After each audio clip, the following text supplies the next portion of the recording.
ओम शांति प्रातः मूल्य। ओम शांति बाप दादा 26/3/2025 के परमात्मा धुर महाभाग। मीठे बच्चे, तुमने बाप का हाथ पकड़ा है। तुम गृहस्थ व्यवहार में रहते भी बाप को याद करते करते तमो प्रधान से सतो प्रधान बन जाएंगे। प्रश्न, तुम बच्चों के अंदर में कौन सा उल्लास रहना चाहिए? तख्त नशीन बनने की विधि क्या है? उत्तर, सदा उल्लास रहे कि ज्ञान सागर बाप हमें रोज ज्ञान रत्नों की थालियाँ भर भर कर देते हैं। जितना योग में रहेंगे उतना बुद्धि कंचन होती जाएगी। ये अविनाशी ज्ञान रत्न ही साथ में आते हैं। तख्त नशीन बनना है तो माता पिता को पूरा पूरा फॉलो करो, उनकी श्रीमत के अनुसार चलो, औरों को भी आप समान बनाओ। ओम शांति। रूहानी बच्चे इस समय कहाँ बैठे हैं? कहेंगे रूहानी बाप की यूनिवर्सिटी अथवा पाठशाला में बैठे हैं। बुद्धि में है कि हम रूहानी बाप के आगे बैठे हैं। वह बाप हमको सृष्टि के आदि मध्य अंत का राज समझाते हैं अथवा भारत का राज और फाल कैसे होता है ये भी बताते हैं। भारत जो पावन था वह अब पतित है।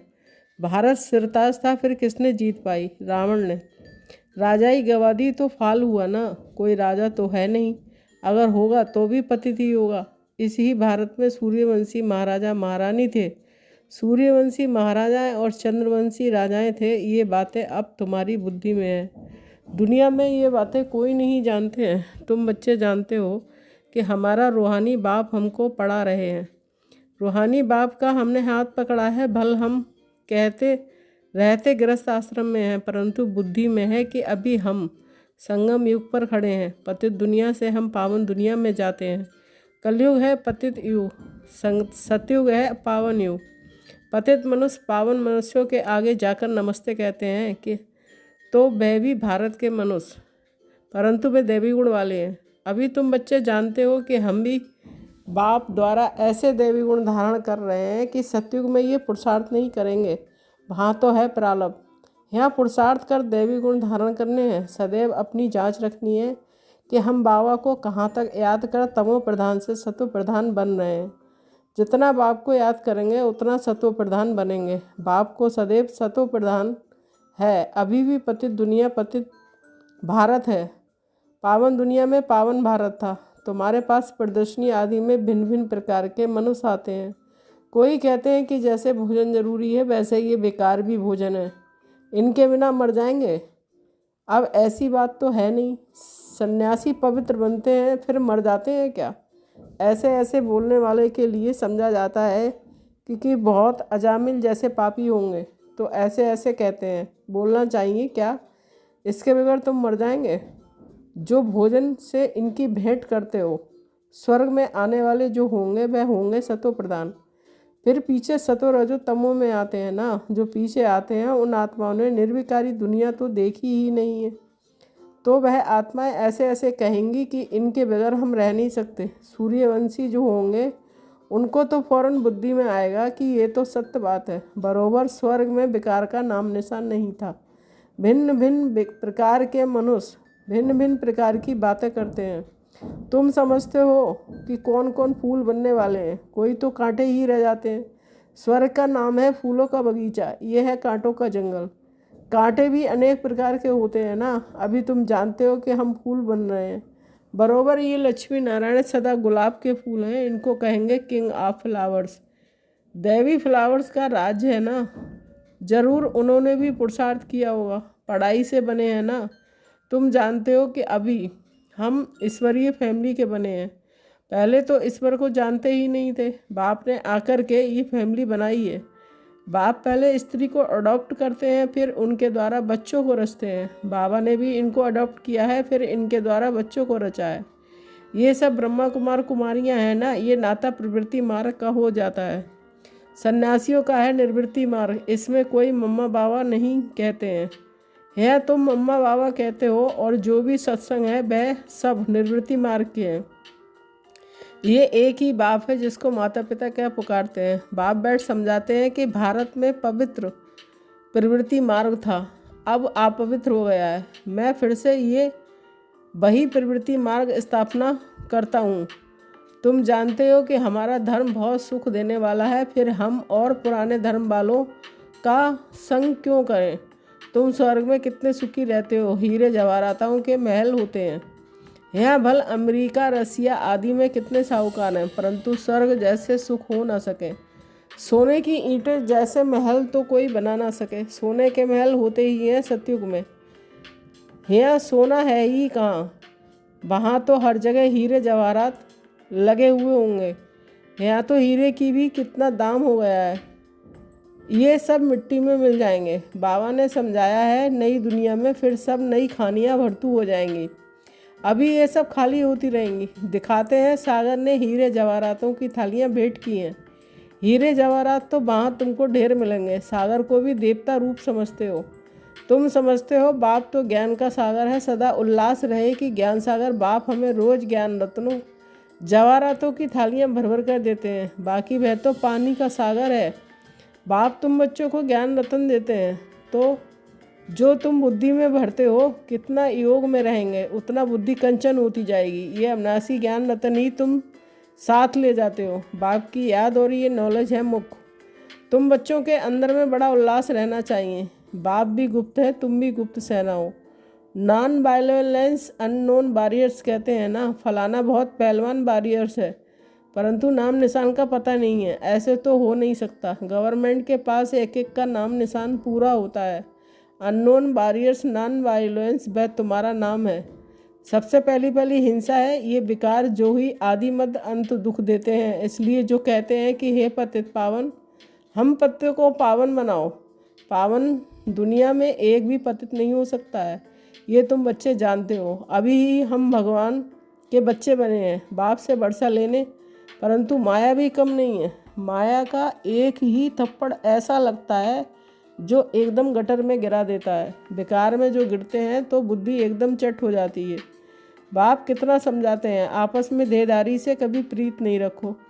तुमको प्रीत रखनी है एक बाप से, कोई भी देहदारी से प्यार नहीं रखना है। मोहब्बत नहीं करनी है, मोहब्बत रखनी है उनसे जो देह सहित विचित्र बाप है। बाप देह रहित विचित्र बाप है। बाप कितना समझाते रहते हैं फिर भी समझते नहीं हैं। तकदीर में नहीं है तो एक दो की देह में फंस पड़ते हैं। बाबा कितना समझाते हैं कि तुम भी रूप हो। आत्मा और परमात्मा का रूप तो एक ही है। आत्मा छोटी बड़ी नहीं होती है, आत्मा अविनाशी है। हर एक का ड्रामा में पार्ट टूटा हुआ है। अभी कितने ढेर मनुष्य हैं, फिर 9-10 लाख होंगे। सतयुग आदि में कितना छोटा झाड़ होता है, पहले तो कभी होती नहीं है। तुम जानते हो कि जो भी मनुष्य मात्र है उन सब की आत्माएं मूल वतन में रहती हैं। उनका भी झाड़ है। बीज डाला जाता है, उनसे सारा झाड़ निकलता है ना। पहले तो पत्ते निकलते हैं। ये भी भेद का झाड़ है। गोले पर समझाना कितना सहज है। विचार करो, अभी है कलयुग। सतयुग में एक ही धर्म था तो कितने थोड़े मनुष्य होंगे। अभी कितने मनुष्य, कितने धर्म, कितने सब जो पहले नहीं थे, वह फिर कहाँ जाएंगे। सभी आत्माएं परम धाम में चली जाती हैं। तुम्हारी बुद्धि में सारा ज्ञान है। जैसे बाप ज्ञान का सागर है वैसे तुमको भी बनाते हैं। तुम पढ़कर ये पद पाते हो। बाप स्वर्ग का रचयिता है तो स्वर्ग का वर्षा भारतवासियों को ही देते हैं, बाकी सबको वापस घर ले जाते हैं। बाप कहते हैं मैं आया हूँ तुम बच्चों को पढ़ाने। जितना पुरुषार्थ करेंगे उतना पद पाएंगे, जितना श्रीमत पर चलेंगे उतना श्रेष्ठ बनेंगे। सारा मदार पुरुषार्थ पर है। मम्मा बाबा के तख्त नशीन बनना है तो पूरा पूरा फॉलो फादर। मदर तख्त नशीन बनने के लिए उनकी चलन अनुसार चलो, औरों को भी आप समान बनाओ। बाबा अनेक प्रकार की युक्तियाँ बतलाते हैं। एक बैच पर ही तुम किसको भी अच्छी रीति बैठ समझाओ। पुरुषोत्तम मास होता है तो बाबा कह देते हैं चित्र फ्री दे दो। बाबा सौगात देते हैं। पैसे हाथ में आ जाएंगे तो ज़रूर समझेंगे कि बाबा का भी खर्चा होता है, ना तो फिर जल्दी भेज देंगे। घर तो एक ही है ना। इन ट्रांसलाइट के चित्रों की प्रदर्शनी बनेगी तो कितने देखने आएंगे। पुण्य का काम हुआ ना। मनुष्य को कांटे से फूल, पाप आत्मा से पुण्यात्मा बनाते हैं। इसको व्यंग मार्ग कहा जाता है। प्रदर्शनी में स्टॉल लेने से आते बहुत हैं, खर्चा कम होता है। तुम यहाँ आते हो बाप से स्वर्ग की राजाई खरीद करने, तो प्रदर्शनी में भी आएंगे स्वर्ग की राजाई खरीद करने। ये हट्टी है ना। बाप कहते हैं कि इस ज्ञान से तुमको बहुत सुख मिलेगा, इसलिए अच्छी रीति पढ़कर पुरुषार्थ करके फुल पास होना है। बाप ही बैठ अपना और रचना के आदिमत अंत का परिचय देते हैं, और कोई दे न सके। अब बाप द्वारा तुम त्रिकालदर्शी बनते हो। बाप कहते हैं कि मैं जो हूँ जैसा हूँ, मुझे यथार्थ रीति कोई नहीं जानते हैं। तुम्हारे में भी नंबर 12 है। अगर यथार्थ रीति जानते तो कभी छोड़ते नहीं। यह है पढ़ाई। भगवान बैठ पढ़ाते हैं, कहते हैं कि मैं तुम्हारा ओबीडियंट सर्वेंट हूँ। बाप और टीचर दोनों ओबीडियंट सर्वेंट होते हैं। ड्रामा में हमारा पार्ट ही ऐसा है। फिर सबसे साथ ले जाऊंगा, सबको साथ ले जाऊंगा। श्रीमत पर चल, पास विद ऑनर होना चाहिए। पढ़ाई तो बहुत सहज है। सबसे बूढ़ा तो ये पढ़ाने वाला है। शिव बाबा कहते हैं मैं बूढ़ा नहीं, आत्मा कभी बूढ़ी नहीं होती है, बाकी पत्थर बुद्धि बनती है। मेरी तो है ही पारस बुद्धि। तब तो तुमको पारस बुद्धि बनाने आता हूँ। कल्प कल्प आता हूँ, अनगणित बार तुमको पढ़ाता हूँ। फिर भी भूल जाएंगे। सतयुग में इस ज्ञान की दरकार ही नहीं रहती है। कितनी अच्छी रीति बाप समझाते हैं। ऐसे बाप को फिर फारकती दे देते हैं। इसलिए कहा जाता है महान मूर्ख देखना हो तो यहाँ देखो। ऐसे बाप जिससे स्वर्ग का वर्षा मिलता है, उनको भी छोड़ देते हैं। बाप कहते हैं तुम मेरी मत पर चलेंगे तो अमरलोक में विश्व के महाराजा महारानी बनेंगे। यह है मृत्यु लोक। बच्चे जानते हैं हम सो पूज्य देवी देवता थे, अभी हम क्या बन गए, पतित भिखारी। अब फिर हम सो प्रिंस बनने वाले हैं। सबका एक रस पुरुषार्थ तो हो ना सके। कोई टूट पड़ते हैं, कोई ट्रेटर बन पड़ते हैं। ऐसे ट्रेटर्स भी बहुत हैं, उनसे बात भी नहीं करनी चाहिए। सिवाय ज्ञान की बातों के और कुछ पूछे तो समझो शैतानी है। संग तारे कुसंग बोरे। जो ज्ञान में होशियार बाबा के दिल पर चढ़े हुए हैं, उनका संग करो। वह तुमको ज्ञान की मीठी मीठी बातें सुनाएंगे। अच्छा मीठे मीठे शकील बच्चों, शकील दे सर्विस एबल वफादार फरमान बरदार बच्चों को माता पिता बाप दादा का याद प्यार और गुड मॉर्निंग। रूहानी बाप की रूहानी बच्चों को नमस्ते। हम रूहानी बच्चों की रूहानी माता पिता बाप दादा को याद प्यार गुड मॉर्निंग, नमस्ते नमस्ते, शुक्रिया बाबा शुक्रिया। धारणा के लिए मुख्तार 1 पॉइंट। जो दे रहित विचित्र हैं, उस बाप से मोहब्बत रखनी है। किसी देदारी के नाम रूप में बुद्धि नहीं फंसानी है। माया का थप्पड़ ना लगे, ये संभाल करनी है। सेकंड, जो ज्ञान की बातों के सिवाय दूसरा कुछ भी सुनाए, उसका संग नहीं करना है। फुल मास होने का पुरुषार्थ करना है, फुल पास होने का पुरुषार्थ करना है। कांटों को फूल बनाने की सेवा करनी है। वरदान, एक बाप दूसरा ना कोई, इस स्मृति से बंधन मुक्त योग युक्त भव। स्पष्टीकरण, अब घर जाने का समय है, इसलिए बंधन मुक्त और योग युक्त बनो। बंधन मुक्त अर्थात लूज ड्रेस टाइट नहीं। आर्डर मिला और सेकंड में गया। ऐसे बंधन मुक्त योग युक्त स्थिति का वरदान प्राप्त करने के लिए सदा ये वायदा स्मृति में रहे कि एक बाप दूसरा ना कोई।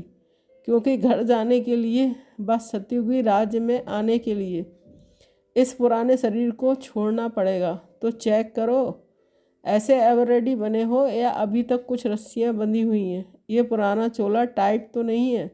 स्लोगन, व्यर्थ संकल्प रूपी एक्स्ट्रा भोजन नहीं करो तो मोटेपन की बीमारियों से बच जाएंगे।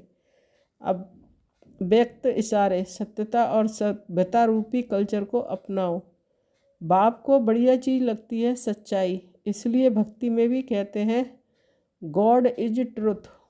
सबसे प्यारी चीज़ है सच्चाई, क्योंकि जिसमें सच्चाई होती है उसमें सफाई रहती है, वह क्लीन और क्लियर रहता है।